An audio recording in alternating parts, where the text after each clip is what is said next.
અમુક ઉંમર થાય ને, જો એક વસ્તુ એ પણ કહી દઉં, ઘણા વડીલો ને મા બાપ ને છોકરા ને વહુની બહુ ચિંતા, બસ આ માનતા થઈ જાય ને તો અમને શાંતિ. જયારે પણ આને શીખવાડો ને આને કોને, પણ એક વસ્તુ કહી દઉં, કોઈની એટલી વધારે ચિંતા ન કરતા કે ભગવાન તરફ જાય, એટલું વધારે ચિંતા ન કરતા કે તમે ભગવાનથી દૂર થઈ જાઓ. તમારું અલૌકિક બગાડી કોઈનું અલૌકિક સુધારવાનો પ્રયાસ ન કરો.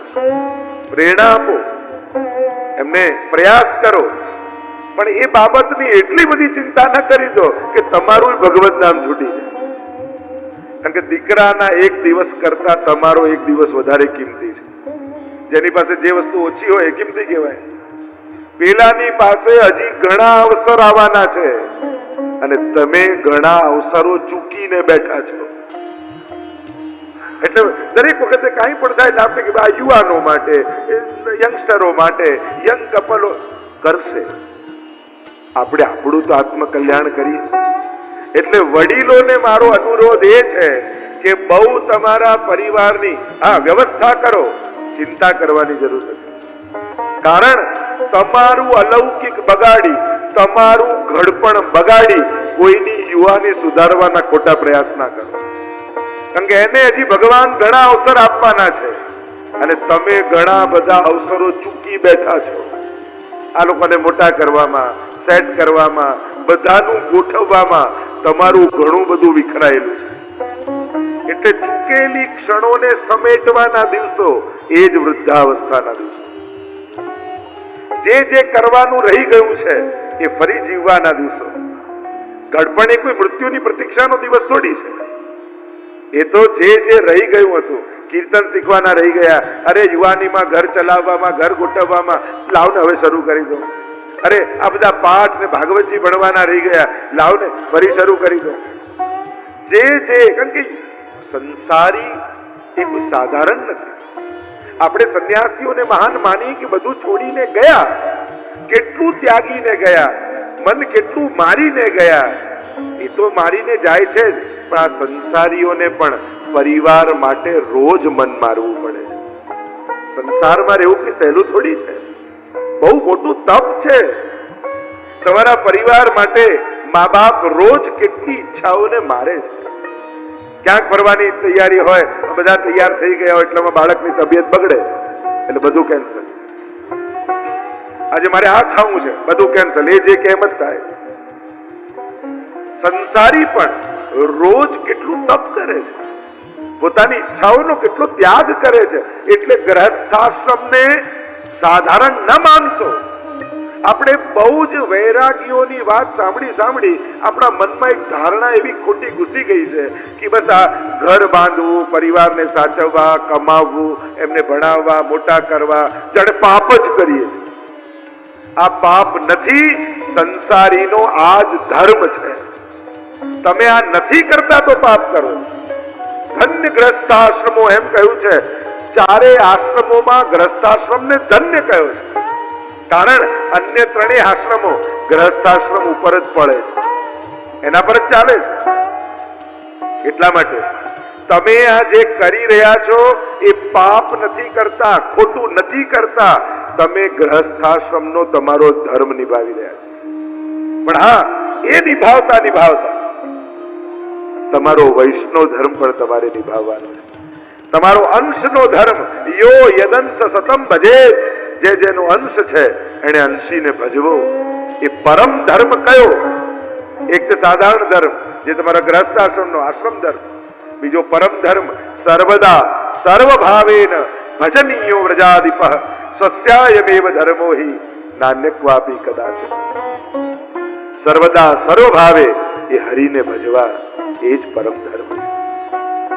એટલા માટે ગ્રહસ્થાશ્રમમાં તમે રહો છો, તમે શ્રેષ્ઠ આશ્રમમાં છો. કારણ કે તમે એ આશ્રમમાં છો કે જ્યાં તમે લાલનને પુષ્ટાવીને ઘરે પધરાવી શકો છો, જ્યાં રોજ રસોઈ બનાવો અને ઠાકોરજીને ભોગ ધરી શકો છો, જ્યાં ધન કમાવીને લાવો, ઠાકોરજીને વિવિધ લાલ લડાવી શકો છો. પ્રભુને પણ પ્રગટ થવું હોય તો કોઈ ને કોઈ ગ્રહસ્થાશ્રમીનું ઘર ગોતવું પડે. સંસારમાં રહીએ પણ સંસારી બનીને નહીં, વૈષ્ણવ બનીને. મહાપ્રભુજી એ જ આજ્ઞા કરે છે, ગૃહમ સર્વાત્મના ત્યાજ્યમ તચ્ચે તક્તુમ ન શક્યતે કૃષ્ણાર્થ તન્નિયુજિત કૃષ્ણ સંસાર મોચક. ગ્રહ છોડવું એમ શાસ્ત્રો કહે, પણ ન છોડી શકતા હોય એને શું? જેની આસક્તિઓ સમાપ્ત ન થતી હોય એનું શું? તો કે આ બધી આસક્તિઓ ઠાકોરજીમાં લગાવી, આપણી અહમતા મમતા પ્રભુને સમર્પિત કરી દે. બાકી સંસાર ક્યારે પણ એવી અનુકૂળતાઓ તમને નહીં કરે કે તમને કોન્ફિડન્સ આવશે કે હા હવે પ્રભુની ભક્તિ કરવાના. તમને હંમેશા એમ લાગશે, અરે પ્રભુ પધરાયેલી તો આ નહીં થાય, આમ નહીં થાય, આમ નહીં કરી શકું, આમ અટવાઈ જઈશ, આમ બંધાઈ જઈશ. પ્રભુ તમારો ભાર નથી, તમારા આનંદનો આધાર છે. એ છે તો પ્રસન્નતા છે. એટલે હું તો ઘણી વાર કહું, જે બે ટંક પેટ ભરીને આપણને જમાડે છે એના માટે કટોરી મિશ્રી ઘરમાં ન હોય તો તમારી જાતને વૈષ્ણવ કેમ કહેશો? જે આટલું મોટું ઘર આપણને આપે છે રહેવાનું, એના માટે 2x2 નું ખાનું ઘરમાં ન હોય તો તમારી જાતને વૈષ્ણવ કેમ કહેશો? જે 24 કલાક એક દિવસમાં આપણને આપે છે એના માટે અડધો કલાક એને આપી શકો, તમારી જાતને વૈષ્ણવ કેમ કહેશો? વિચાર તો કરો. આપણે આપણી જાતને વૈષ્ણવ કહીએ છીએ. બદલી સમી સાંજે જખમોની યાદી જોવી હતી, બહુ ઓછા પાના જોઈ શક્યો, બહુ અંગત નામ હતા. અંત સમયમાં જયારે વિચાર કરીએ જીવનમાં દુઃખ આવ્યું ક્યાંથી, ત્યારે નિકટના સ્વજનો જ યાદ આવે. ત્યારે એ જ આંખની સામે દેખાય. અજાણ્યાઓ દુઃખ નથી આપી શકતા, જેટલો સગો દીકરો દુઃખ આપી શકે એટલો પડોશી ના આપી શકે. જ્યાં પ્રેમની અપેક્ષા જ છે ત્યાં જે મળતું નથી. કભી કિસી કો મુકમ્મલ જહાં નહીં મિલતા और जहां उम्मीद हो वहां नहीं मिलता.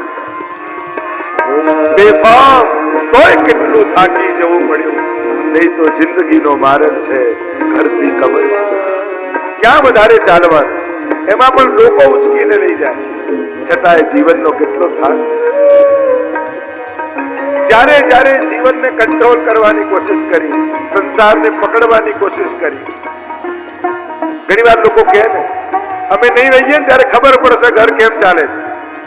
કહેનારા બધા જ જતા રહે છે, બધાનું ઘર ચાલે જ રાખે. કોઈના જવાથી કાંઈ અટકતું નથી. આ તો પાણીમાં આંગળી નાખવા જેવું છે. પાણીમાં આંગળી નાખો, તમને એમ લાગે ખાડો પડી ગયો. જ્યાં આંગળી કાઢો અને ક્યાં જગ્યા ભરાઈ જાય ખબર ન પડે. કોઈનાથી કાંઈ રોકાવાનું નથી.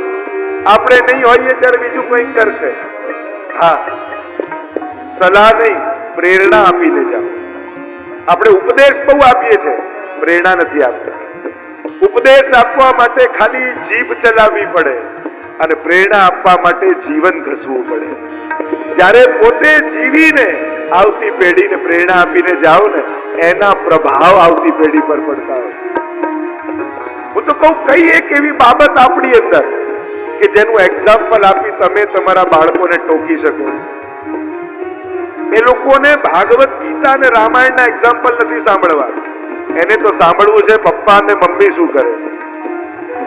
જ્યાં સુધી પોતાનું ઉદાહરણ આપીને પ્રેરિત નહીં કરો ત્યાં સુધી એનો પ્રભાવ નહીં પડે. કહેજો બાળકોને બેસાડીને કે બેટા, જીવનમાં ઘણા ચડાવ ઉતાવળ આવ્યા, સારા નબળા બહુ દિવસો જોયા, નજીકના લોકો સાથ છોડીને જતા રહ્યા, પણ આપણા માથે લાલન બિરાજે છે ને, એને ક્યારે આપણો સાથ છોડ્યો નથી. અને સદાય મેં એમની સેવા પકડી રાખી અને એ જ ઠાકોરજીની કૃપાથી આજે બધેથી પાર થઈ ઠાકોરજીએ સારા દિવસો આપ્યા છે. તો બેટા, બીજું કાંઈ છૂટે તો વાંધો નહીં, આપણા લાલનને ક્યારે છોડતો નહીં. અને જ્યારે આમ કહેશો ત્યારે એ પણ કહેશે કે હા મમ્મી, તારા ઠાકોરજીની સેવા હું કરીશ. એને એમ લાગશે કે આ સુરક્ષા છે, આ આનંદ છે, આ આનંદનો આધાર છે. તો એના જીવનને પ્રેરણા મળશે. पीर का मिलना सुगम है, तेरा चलन न वैसा, और नाचन निकली बापुरी तो अब घूंघट कैसा. और जब नाचने ही निकले प्रभु के आगे, फिर कौन से ये घूंघट पहन रखते हैं. सत्संग सभी पर्दों को हटा दिया. पिताजी धर्म भजस्व सततम, जज लोक धर्मा, सेवस्व साधु पुरुषान, જહી કામ તૃષ્ણા.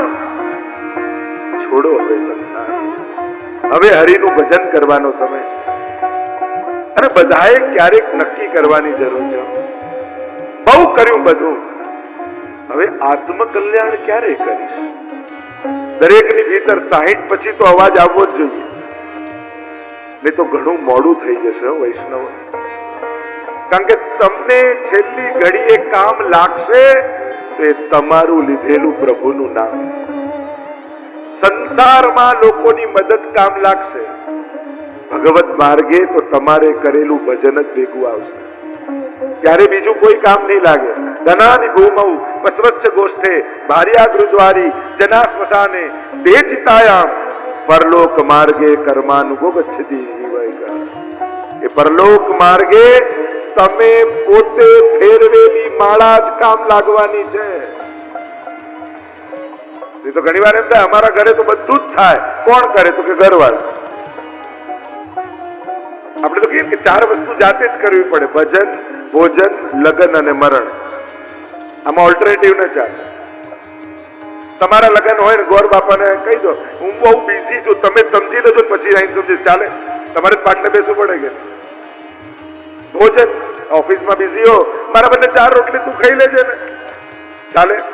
પોતે જ પડ્યા ભરવા પડે. મરણ યમદૂત આવ્યા કે 5 મિનિટ બાજુ વાળાને લઈ જાઓ, હમણાં વિલ સાઇન કરીને આવું, મળે 5 મિનિટ. એમ જ ભજન પણ આપણા બદલે બીજું કોઈ કરે એ ચાલે કે ના ચાલે? તમે જ બોલો છો, તમારે જ નક્કી કરવાનું. હા, હરિનું નામ બધાને તારે, ક્યારે નિષ્ફળ નથી જતું, પણ કામ તો આપણું જપેલું નામ જ લાગે છે. અને કદાચ હજી શરૂ ન કર્યું હોય તો આ 23 તારીખ સુધી એટલું ઉત્તમ મુહૂર્ત છે.